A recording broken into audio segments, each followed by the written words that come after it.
I was brought up in a family where drugs quite regularly used, drugs and alcohol. And I was given drugs at the age of 12. And he didn't tell me till I was probably around about 18 or 19. He said, my number one goal for you was to not go to jail.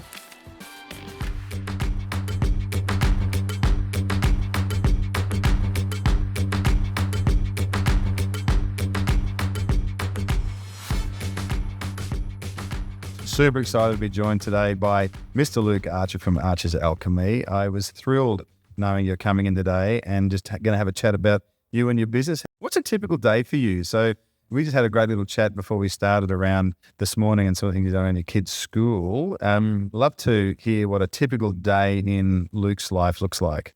Around work, we're going to talk about that. But you know, weave the family in because I know for you they're quite inseparable. Yes, yeah, absolutely. I think, actually every morning I have a practice. I have a journaling practice that I use. The first component of that is journaling out my dreams. I dreamed the night before, and sometimes it'll be making sense of the dream. Sometimes it'll just be journaling what the dream was. Then I'll go into a bit of journaling of my day, grateful for things that are coming up. Actually wrote in my journal this morning, you featured in that. Catching up with you. So there you go. Yeah. And so write down that I'm grateful to catch up with you today. So, and I have those things in my diary because for me, being grateful for something that is already in my life that's coming just makes, when it comes, I'm just like in the moment, been looking forward to this and here I am. So gratitude's a highest, I think, form of expression. So good of gratitude. So. And it also makes you understand that you do have all these good things. I think we have this wiring that makes us look for the things we don't have and notice them much more. Whereas if we actually take them to stop and go, hang on, look at what I do have. Not the 2% I wish I had better or different or missing out on. And it just anchors you back on most of your life is actually pretty good, even by virtue of where we're born, where we live, how we get to live. Even the worst day that we're having is still a day half the planet's going to swap you for. So it's pretty more than half the planet here in Brisbane in Australia. I like it. Exactly. But my day, not yours. So only half the planet. And I think also today we're going to touch on some of your goals. Now, this has been a 3-part series. In this first session, I really want to dig into some of your backstory. I think you're one of the most generous and capable and capacity building and capacity having people I know. And that's come through adversity, I think, and the tools you've had to develop and the resilience you've had to build in yourself to purposefully create that for yourself. And I think I commend you for having done that so well, and then to have an awareness and a desire to help others. You then bring that to other people. So you've done it so well, your cup's overflowing that you're prepared to pass that on. And I think it's really, really beautiful. And there's going to be a lot of bro love on the chat today because I hold you in such high regard. And it's been a real privilege for me to be able to work with you in my own side of things. And you've been an amazing support and help in that as well. But it's not always been easy for you, has it? Like you've actually started off, early. You can go back as early as you wish to try and tie a thread back into, well, what sort of got you onto this trajectory of, hang on, if I keep going the way I'm going, there's going to be a train wreck here. So maybe let's just touch on that and talk about how some of those early experiences, which I think you use a lot now when you talk to others, it gives you great credibility and integrity that you know the path some people are on and you've been there. I mean, that must give you a great sense of comfort to, you're not making this up, are you? No, thank you, James. I'm excited to share with this, with your audience as well. I'm very fortunate I was brought up in a family that, drug abuse, violence was very prevalent, but it was also prevalent for them in their family life too, growing up. Both my mother and my father experienced, some of their family members drinking heavily or involved in domestic violence, and that's what they saw as they all growing up. And so for them, it was quite normal to be in that world. Fortunate that I was born up this time because there was so much more awareness around in Australia, where Australians have actually left to go fight a big war, World War I, World War II. If you look at our family, our parents, they were born up in that time. They were told they had to go hide underneath their desk when they heard a siren. what that does for your nervous system and your body, it's always this fight or flight sort of situation. Even if your number's called, you're going. Yeah, You're on the boat. That's exactly right. And you're working on a farm, you're working in your family's factory, and you could be the world's biggest pacifist. And hey, here, this is your gun, off you go. Absolutely. I was talking about a good client this morning coming up to Anzac Day, some 17-year-olds signing up to go, I want to go to war and serve for my country, not knowing sort of what I'm getting into. So for me, I was brought up in a family with a lot of love, but also had some of these tendencies to lead towards addiction. And, for me, I was brought up in a family where drugs quite regularly used, drugs and alcohol. And I was given drugs at the age of 12. Still remember, my stepdad allowed me to take some drugs, and that continued in my life. At the age of 13, I was using drugs full time, every day. Now, I don't think you're going to really have a handle on this, but I'm going to ask anyway. When you grew up in that setting, from that perspective, what does success look like? Like at that point, what would you hope for yourself? Yeah, if you ever stop to think about that, maybe not. I have thought about that a lot actually, and I come back to my dad, and my dad, he's very wise in his in his delivery. He said, "My number one goal for you was to not go to jail." Yeah. So when you're bored up, it's a good goal. It's a shame it seems like the likely outcome. Well, it says to me like what sort of world he grew up in. Yeah. And so that gave me a bit of a perspective when I was, 18, 19, 20 to go, oh, no, if that's he didn't set the bar too high for me. Yeah. But then again, is that a bar that's really high for him? Or what he's seen when he's growing up? So when I looked at that, I went, wow, that's a pretty interesting way to set a goal for me. Yeah, and it's funny too, if you think of your parents, and we're parents and we'll be judged similarly, and I'm still working on getting my dad jokes to be fully appreciated, but we're getting there. Mm. But my father's father, I hope I'm not giving too much away here, but he was the town drunk, and my dad would have to go and pick him up after a bender, sleeping under the bus stop in the morning, and try and get him home. And and so you think, well, just him providing a stable sort of household and income was actually a win.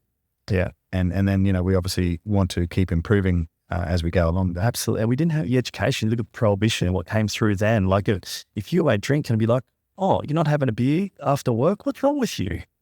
And that sort of peer pressure, you got to drink. Yeah. Maybe it's like you've got to go home and be the man of the house. And it's just a different shift. So for me, I'm very fortunate I grew up in that time, and I take the blessings out of it. The stage where I thought I blamed my parents for a little bit, but I'm like, that's not really empowering. And they were doing the best. When I heard their stories about their life, I went, they were doing the best they could with resources and education they had to deliver to me. And if that's the best they had, goodness, imagine how they grew up and what their life they grew up was. So for me, starting drugs at the age of 13, it gave me an understanding of, first of all, myself, because I've been to some very dark places through that time. I still remember this when I was 18, going through some very heavy suicidal ideation times of not knowing who I was, not knowing sort of person I was growing into, and then looking at who I was going, my God, there is this person. I'm completely out of control. On drugs, I don't know who I am or who I need to be, who my role was in life, who I turn to. My dad's out working hard. I'm trying to put food on the table. I don't really see him too much because he's working so hard. I don't really see my mum a lot, and she's out with her friends and partying. She's using drugs and alcohol herself quite regularly. It's like, well, what does my life look like?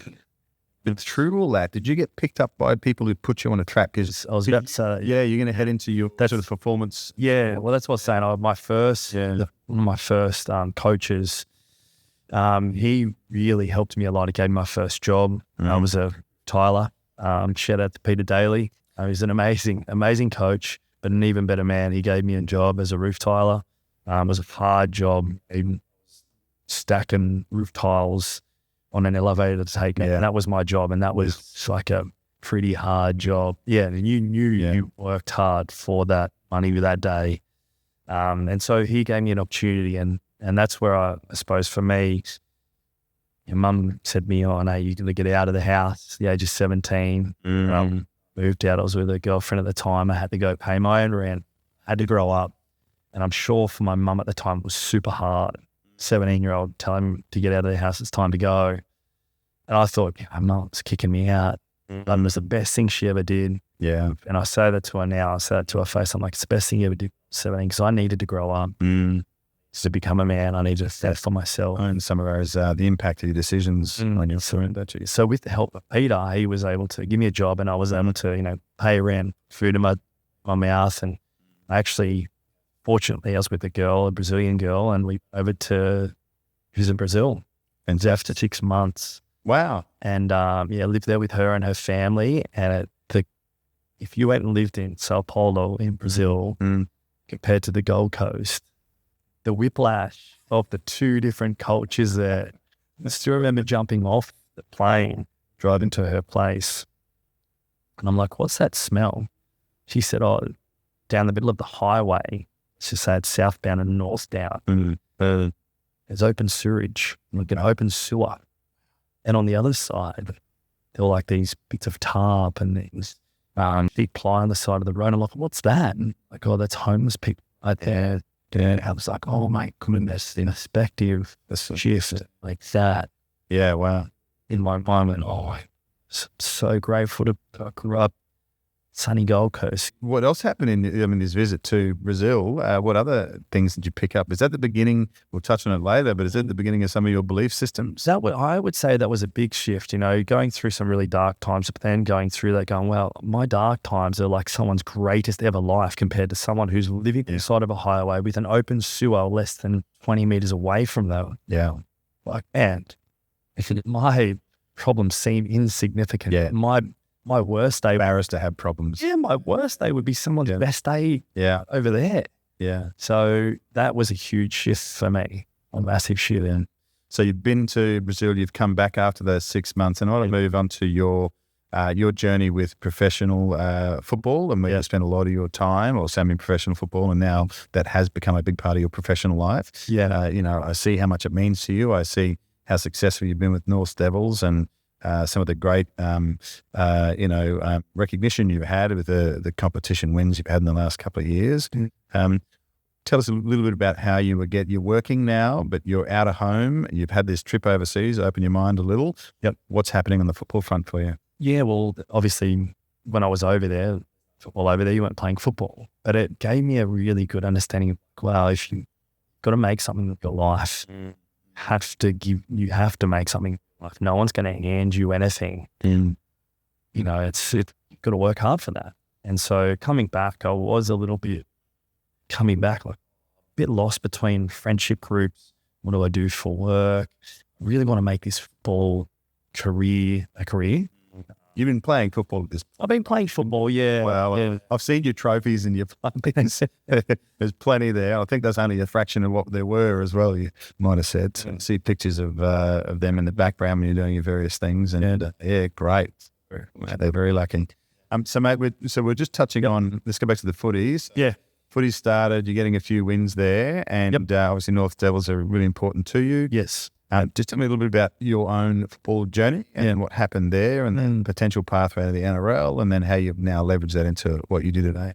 Yes, when I came back from Brazil, I was working, doing odd jobs, labouring here and there, but I really wanted to give footy a crack. I wanted to have a fair crack at footy, and I was really loved playing football, loved playing rugby league. And so for me, it was like, how can I play the best footy I possibly can? And at that time, I was really trying to get off drugs, trying to make a conscious decision to go, like, this is not good for me.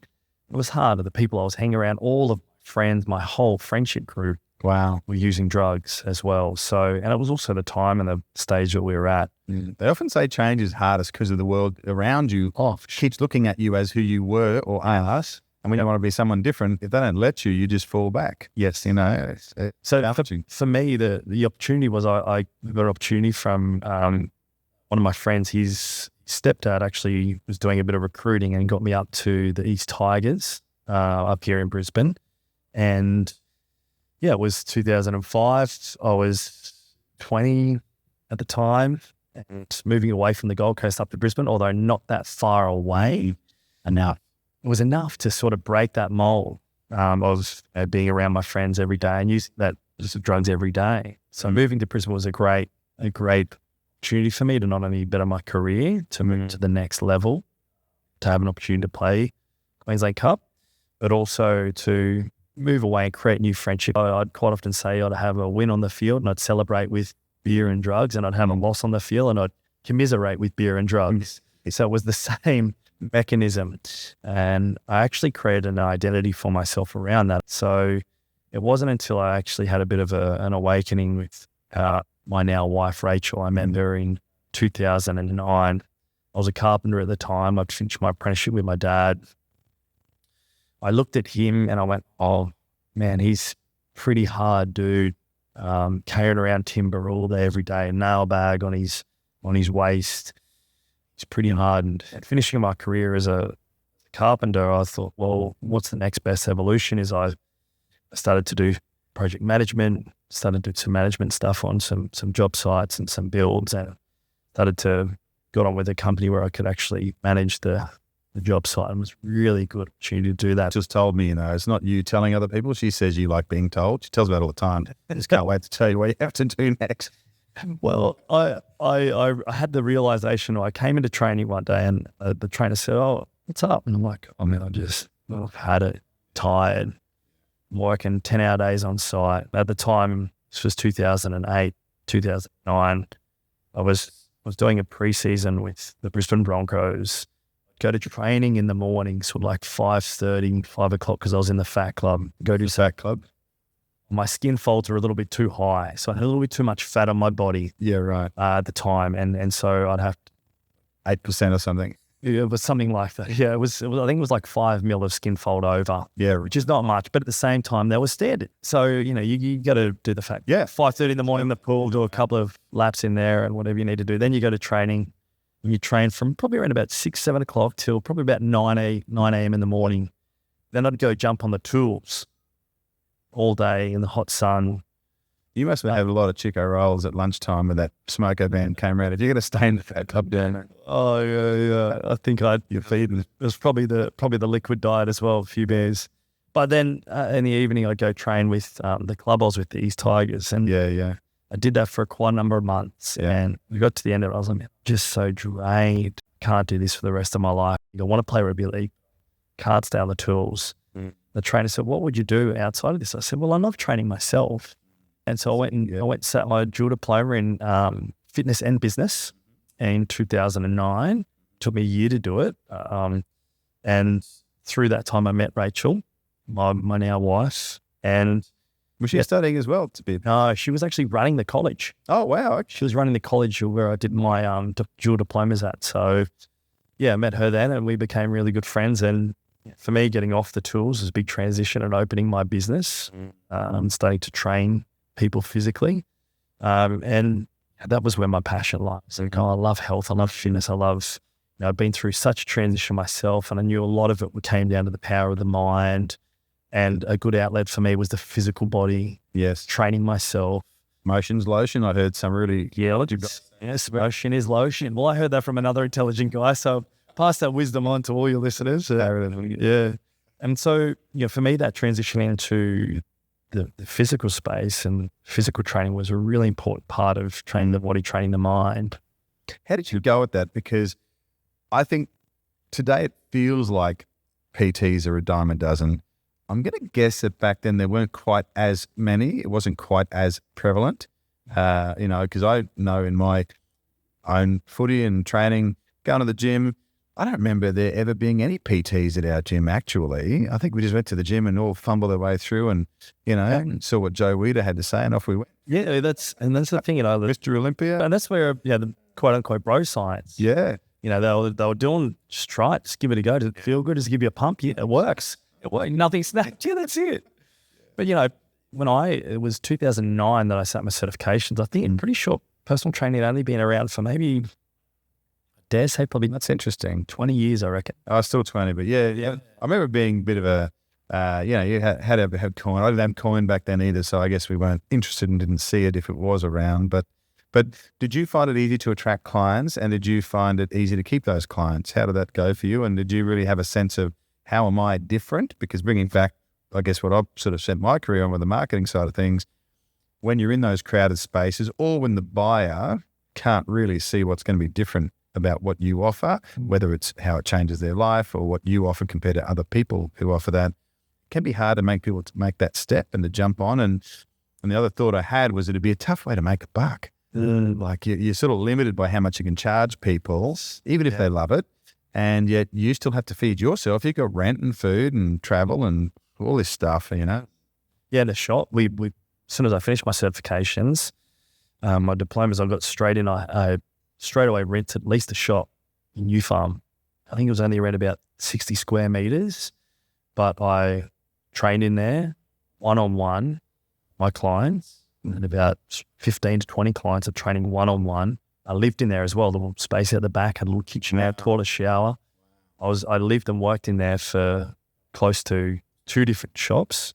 Good move, tax deductible. 3 years. Well, it's just because I was trying to get it off the ground. It's amazing. Yeah. And I was, at the time when I opened the business, I actually put the footy on the back burner. Right. Because that identity around I'm a football player. Yes. I've often said you're the worst packaged product I've ever met. Thank you. Thank you. Muscular, physical only, but then upon getting to know you, you have these layers, you just keep unpacking as we go into what we're going to talk about next, which is that whole spiritual and mental and whole self wellness. And it's just so wonderful that you've come from that difficult beginnings, your own ability to transition and grow through that, and then codify that around physical initially. Does that still lift you up? Do you still really love the physical side as that component of those 3 sort of things you now offer? Yeah, definitely. Yeah. Because there's one thing, we're physical beings. And it's super important. That's another gateway to being. Is it the starting place for most people? Quite a lethargic society now with screen times. I love this idea that people often say, I don't have time to train and I don't have time for this. And I love listening to Arnie's book, Be Useful, and he talks about that. Don't be a baby, you drive to work, you sleep, you do this. Don't tell me you don't have 2 hours to train, Yeah. He really goes on about it. Then the average person spends 90 minutes a day, you'll hate this, but 90 minutes a day, average, on TikTok. 90 minutes? The average user on TikTok is over 90 minutes a day, and they open it 20 times a day. That's saying, isn't it sad? Don't be an average person. Don't be an average person. Well, the danger of averages too, right? There are some people who are way up above that and a bunch a bit below. So it's a real warning for all of us. And the best psychologists in the world are designing those devices to make them unput-downable, which isn't a word, this will do for now. Addictive will do, yeah. Well, addictions, right? They come in all sorts of flavors. Absolutely. The nature of that addiction is true no matter what the thing is that captures it and sets that hook. But no, physical, do you find that getting people moving pays immediate dividends really for anyone who has largely immobile? You just need to light up. Absolutely. Any sort of movement, just said before, motion's lotion. Yeah. Get people moving. And when we start moving, we're moving everything in our body. We're also moving our mind. Like the energy, as soon as we start moving I'm quite Italian, I talk with my hands. I got that from my wife. But as soon as we move, everything changes. Yeah, she said that a lot. It's very handy. Very handy. Very handsy. Oh, handsy. Oh, okay. But move, just get moving, and then you're going to feel that your body change, your emotions change, because the biochemistry of the body is starting to move. But everything in the universe is moving. And you get to sleep better. So once you've moved, you've got to sleep, all that sort of stuff. Mate, I want to thank you for that introduction to you, really, and coming through to that physical expression of where you've started to express yourself in the world, really. And then I want to close out our first introductory session with you, and then we're going to come back. I'm going to talk a little bit more about how you've built upon that and expanded that out into your exciting new brand. Thank you, Luke. Thank you.